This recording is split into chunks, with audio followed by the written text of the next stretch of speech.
Hello friend, સ્વાગત છે તમારું મારી ગુજરાતી રસોઈ ટિપ્સ ચેનલમાં। તો આજે આપણે બનાવીશું શિયાળાની ઠંડીમાં ખાવાની મજા પડે તેવું લીલા લસણનું કાચું। વિડીયોની શરૂઆત કરતાં પહેલાં જો તમે મારી ચેનલ ઉપર નવા છો તો આ જ રીતની નવી રેસીપી મેળવવા માટે મારી ચેનલને સૌથી પહેલાં સબસ્ક્રાઇબ કરી રાખજો। તો ચાલો આપણે લીલા લસણનું કાચું બનાવવાનું શરૂ કરીએ। તો સૌથી પહેલાં આપણે અહીંયા લીલું લસણને ઝીણું સમારી લીધું છે। તો સાથે મેં અહીંયા 2.5 જેટલા બટાકા લીધા છે। જો તમારે એ ક્વોન્ટિટીમાં વધારે બનાવવું હોય તો તમારે લીલું લસણ અને બટાકાનું પ્રમાણ વધારે લેવાનું છે। તો બટાકાને મેં અહીંયા પહેલેથી જ બાફી અને ઉપરની છાલ કાઢી લીધેલી છે। તો હવે આપણે બટાકાને છીણી લઈશું। તો હવે આપણે બટાકાને છીણવા માટે આ રીતની મેં અહીંયા છીણી લીધી છે। છીણીથી આપણે બટાકાને સરસ રીતે છીણી લઈશું। તો આ રીતે આપણે અહીંયા બટાકાને છીણી અને લસણનું કાચું બનાવીશું તો એકદમ સરસ આપણું અહીંયા ટેસ્ટી બનશે।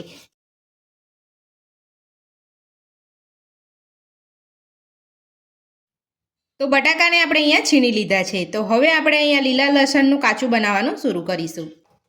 તો મેં અહીંયા મોટી એક ડીશ લીધી છે। ડીશની અંદર આપણે અહીંયા ઝીણું સમારેલું લીલું લસણ લઈ લઈશું।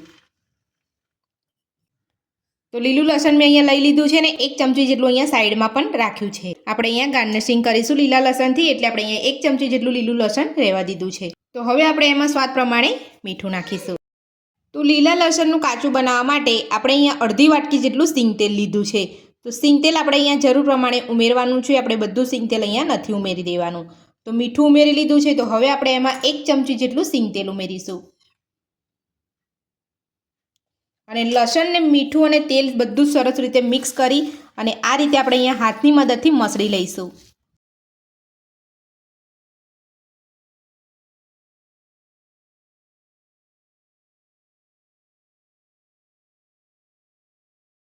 તો આ રીતે તમારે હાથની મદદથી મસળી લેવાનું છે।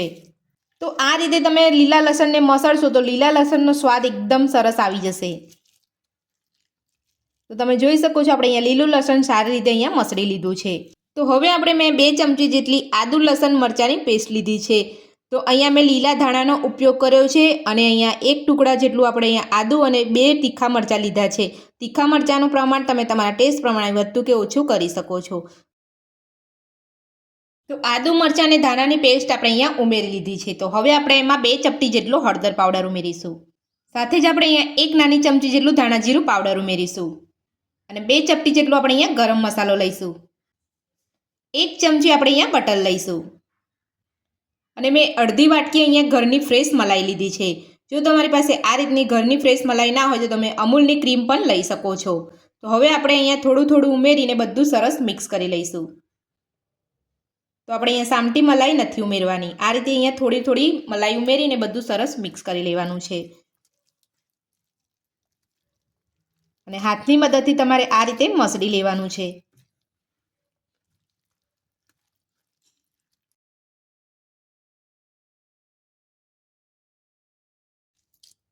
તો તમે જોઈ શકો છો આપણે અહીંયા બધું સરસ રીતે મિક્સ કરી લીધું છે।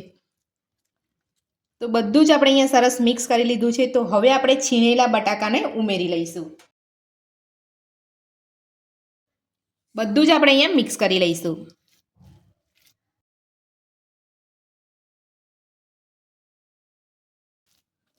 તો આ રીતે અહીંયા છીણેલા બટાકા ઉમેરીને ફરી મિક્સ કરી લેવાનું છે। તો તમે જોઈ શકો છો એકદમ સરસ રીતે આપણે અહીંયા બધું જ મિક્સ કરી રહ્યા છે। તો હવે આપણે એમાં જે બચેલી મલાઈ છે એ થોડી ઉમેરીને ફરીથી આપણે અહીંયા મિક્સ કરી લઈશું। થોડી મલાઈ ઉમેરીશું અને આપણે અહીંયા સિંગ તેલ ઉમેરીશું।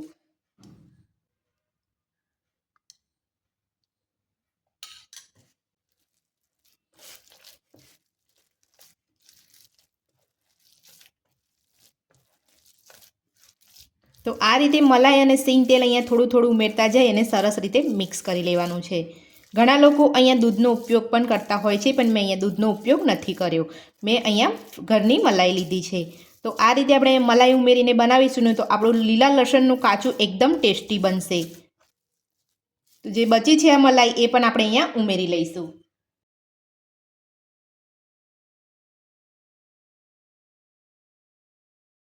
તો બચેલી મલાઈ આપણે અહીંયા ઉમેરી દીધી છે। તો હવે આપણે અહીંયા ફરીથી 2 ચમચી જેટલું સિંગ તેલ ઉમેરી લઈશું અને બધું જ આપણે અહીંયા સરસ મિક્સ કરી લઈશું।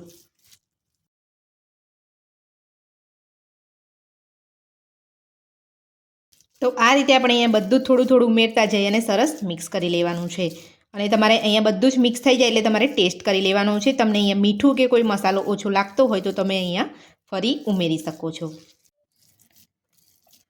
તો શીંગતેલ અને મલાઈ ઉમેરી અને આપણે અહીંયા બધું સરસ રીતે મિક્સ કરી લીધું છે. તમે જોઈ શકો છો એકદમ સ્મૂથ આપણું અહીંયા લીલા લસણનું કાચું બનીને તૈયાર છે. તો હવે આપણે લીલા લસણનું કાચુંને આપણે અહીંયા સર્વ કરી લઈશું. તો લીલું લસણનું કાચું આપણે અહીંયા એક પ્લેટમાં સર્વ કરી લીધું છે.